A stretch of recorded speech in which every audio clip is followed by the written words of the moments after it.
আজকে আমি 5 রকম সবজি দিয়ে পাঁচ মিশালি ভাজা করব।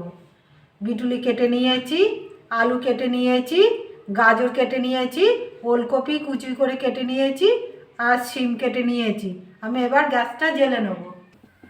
গ্যাস জ্বালেই কড়া বসিয়ে দিয়েছি আর কড়াটা গরম হয়ে গেছে। আমি এবার সরষের তেল দিয়ে দেবো।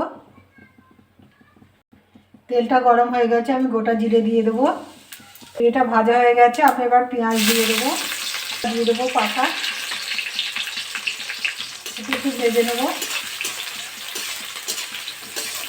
পেঁয়াজ আর কাঁচা লঙ্কাটা ভালো করে ভেজে নিয়েছি।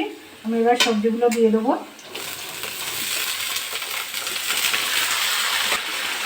নেড়ে চেড়ে নেবো। এটা নেড়ে চেড়ে একটু ভেজে নিয়েছি। আমি এবার লবণ আর হলুদ দিয়ে দেবো। একটু লবণ, এটা ভালো করে ভেজে নেবো। ভাজাটা আমার ওলকপি আলু সিদ্ধ হয়ে গেছে। একটু চিনি দিয়ে দেবো। এটা ভালো করে ভেজে নেবো। ভাজাটা আমার হয়ে গেছে, আমি এবার নামিয়ে নেবো।